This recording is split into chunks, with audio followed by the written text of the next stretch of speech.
여러분 안녕하세요, 오박사입니다. 오늘은 또 일요일에 이렇게 나와가지고 찍어보는데 무슨 얘기를 할까, 또 준비하는 또 오박사입니까? 스크립트를 다 적어왔어. 다 찾아왔어요. 자, 오늘 하려고 하는 말은 이제 마켓 타이밍입니다. 마켓 타이밍. There is no market timing으로 가려고 해요. 마켓 타이밍은 없다입니다. 자, 마켓 타이밍이 뭐냐? 자, 오르기 전에 미리 사두고 떨어지기 전에 미리 다 팔아버린다. 이거를 가능하다라고 믿는 믿음 중에, 환상 중에 하나가 마켓 타이밍이에요. 저는 마켓 타이밍이 없다, 엄밀히 말하면은 영원히 지속될 수 없다라는 측면에서 오늘 좀 주의점을 말씀드리려고 합니다.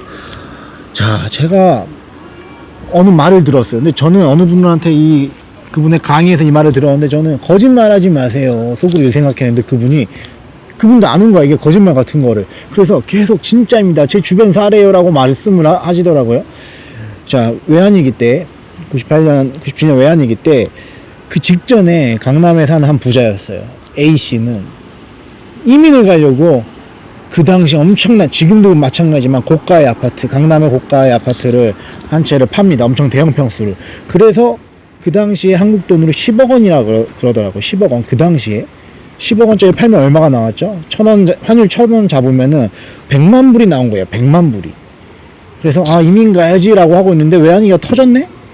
그래서 달러로 갖고 있어서 환산을 해보니까 환율이 2,000원 간 거예요. 1,900원 간 거야. 2배가 된 거예요.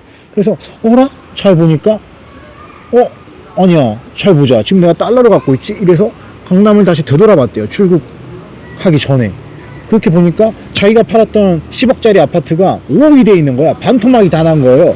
그래서 결과적으로 너 그 돈이면 내 채를 살 수 있잖아. 내 채를 환율 효과랑 자산 감소 효과로 내 채를 샀대요. 내 채를 사서 지금까지 강남에서 지주로서 편안하게 잘 살고 있다는 그러한 설화와도 같은, 외환위기 때 설화와도 같은 얘기를 들었습니다. 10억 원으로 이제 환산하니까 100만 불일 때 환전해서 200만 불로 내 채를 사가지고 지금까지 아주 편안한 삶을 살고 있다는 그런 스토리를 또 들었어요. 제가 그 말을 듣고, 그런 말도 안 되는 마켓 타이밍의 신화와 같은 말이 어디 있습니까? 라고 제가 생각을 했었는데, 또 따지고 보면, 주변에서 따지고 보면 그런 일들이 또 충분히 일어날 수가 있지 않습니까? 자, 한번 생각을 해볼게요. 2004년에 주식을 시작을 해요. 2007년 10월 달까지 돈을 막 번 거예요. 현대중공업에 투자하고, 뭐에 투자하고, 중소형 가치주에 투자해서 돈을 3년, 4년 동안 긁어 모았어. 그러다가, 이 사람 느낌이 안 좋은 거야. 그래서 다 현금화를 시킵니다. 미국의 서브프라임 이런 게 많이 들려고, 뭔가 불안한 것 같아서 그동안 돈을 계속 벌었는데, 갑자기 그때 현금화를 다 시키는 거예요. 그래서 언제까지 하냐? 2008년 7월까지 현금화를 다 시킨 거예요. 그때부터 한 반년 동안 현금화를 다 시키고 현금만 딱 갖고 있는 거예요. 그러다가 진짜 서브프라임 위기가 터진 거예요. 미국에서 난리 부르스가 났는데, 그 불구경을 하다가, 자, 2009년 한 상반기부터 이제 서서히 주식 투자를 해보자 라고 생각을 해서, 그때부터 그 현금으로 떨어진 이삭들을 줍기 시작합니다. 막 주워. 막 줘. 그때부터. 그래서 또 떼부자가 됐다는 이러한 거짓말 같은 설화. 자, 또 있죠. 부동산을 2008년 상반기에 다 팔아요. 다 팔아서 2012년까지, 정확하게 2012년까지 4년 동안 전세를 2번 삽니다. 2년에서 전세를 2번 살아요. 남의 집에서 살아요. 전세금을 내고. 그러다가 2013년에 한번 집을 사볼까 하다가 서울에 있는 집을 사기 시작합니다. 한 채, 두 채, LTV가 좀 높았으니까 막 사요. 그렇게 해서 지금 또 엄청난 2채, 3채를 갖고 있는 지주가 되었다. 자, 이게 다 마켓 타이밍 환상이죠. 그게 가능할 거라는 믿음. 내가 시장에 폭락이 오기 전에, 가격이 떨어지기 전에 다 현금화를 해서 현금을 오로지 갖고 있고, 떨어지고 저점 정확하게 이 바닥에서 그 현금으로 떨어진 자산들을 살 수 있다는 그 믿음. 그게 바로 마켓 타이밍의 환상입니다. 환상. 그 환상이, 그거를 빨리 깨야 됩니다. 그래서 제가 W게임즈를 예로 드릴게요. 이제 저랑 저번 편에 나온 박 대표가 W게임즈 계산을 해봤어요. 해보니까 일매출 이 정도 나오고, 이 꾸준한 카지노 게임에 우리는 얼마의 밸류를 부여할 수 있을까라고 봤을 때, 자, 저희는 18년도 영업이익을 대략 한 1,400억에서 1,500억을 봤어요. 그러면은 우리는 이거를 한 영업이익의 8배 정도, 1,500 곱하기 8 하면은 1.2조거든요. 1.2조 언더에서는 조금 사야 되지 않느냐 이런 생각을 내렸어요. 근데 어느 분 만약에 이렇게 물어볼 수 있죠. 왜 8배냐? 9배도 아니고 10배도 아니고 왜 8배냐? 이렇게 물어보시면 정확하게 제가 논리적으로 설명드리긴 어려워요. 그냥 저희가 봤을 때는 분기 에비타가 350억 정도 나왔거든요. 에비타가. 그러니까 이게 상당히 수익성이 있다고 보고 마진도 30%가 됐기 때문에 저는 한 8배는 최소한 줘야 되지 않느냐 이 정도 생각을 한 거예요. 그러니까 이게 어떻게 수학이 아니죠. 수학 잘하시는 분들은 딱딱딱 떨어져야 되는데 8배에 대한 이 수학적인 근거는 상당히 좀 약하다고 볼 수가 있습니다. 그래서 저희 8배 곱해보니까 1.2조인 거예요. 그래서 이게 시가총액이 1.2조가 뭐예요? 뭐 9천억 이렇게 내려갔거든요. 그때 계속 사는 거예요. 조금씩 사는 거야 계속.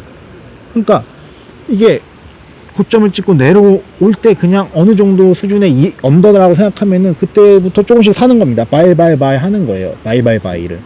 그러니까 정확하게 얼마 이하에서는 사야 된다라는 이 기준점을 항상 상정을 해 두시기 바랍니다. 어느 기업이든지 간에. 그래서 오늘의 결론은 적정한 본인이 생각하는 이 기업의 몸값, 시가총액을 정해놓고 흔들리지 않는 걸 정해놓고 나서 이 기업을 계속 예의주시하는 거죠. 저 같은 경우에는 최소한 10개 정도 기업을 모니터링을 하고 있습니다. 그래서 각자 조금씩 계산을 해둔 게 있어요. 자, 뭐 큐브엔터 같은 경우에는 1,000억 언더, 한 900억 정도 되면은 뭐 나쁘지 않지 않나? 하지만 1,200억, 1,100억 혹은 1,000억 정도만 돼도 이 회사가 당장에 이익을 막 찍어주는 게 아니기 때문에 그 정도만 되면 저는 또 실현의 욕구가 생길 수도 있어요. 제 논리에 의하면은, 제 계산 방법에 의하면 제가 맞다는 게 아니라 각자가 이렇게 좀 계산을, 숫자에 의해서 계산을 좀 해보시라는 거죠. 자, 그래서 떨어지기 전에 다 팔아놓는 거 불가능하고 오르기 전에 미리 사놓는 게 불가능하다. 그러니까 시점을 맞추려 하지 말고 일정 이 라인을 정해놓고 시가총액을 정해놓고 이 아래로 떨어질 때 천천히 사가자. 그거입니다. 제가 드리고 싶은 말씀은. 그리고 마지막으로 제가 영화 타짜를 너무 좋아하는데 여기서 고니의 말이 나와요. 뭐라고 나오냐? 겁날 것도 없고 억울할 것도 없다 이렇게 나옵니다. 그러니까 이거를 생사를 걸린 그 마지막 한 판을 앞두고 패를 섞으면서 고니가 나레이션을 해요. 겁날 것도 없고 억울할 것도 없습니다. 그러니까 여러분들 주식 투자자의 숙명이라고 하면은 이 언더에서 사는 거는 겁날 것도 없고 억울할 것도 없어요. 만약에 이 언더가 틀렸다라고 하면 이 계산이 잘못된 본인을 탓하면 되고요. 시장이 떨어졌다고 막 뭐 누구 욕하고 뭐 한국식 뭐 어쩌고저쩌고 할 필요가 없습니다. 그래서 제 김현미 장관을 좀 패러디 해보면, 자, 살고 있지 않은 집은 좀 파시라. 저는 어떻게 말씀드리고 싶냐면, 자, 주식을 꾸준히 사시라. 이런 식으로 말씀드리고 싶어요.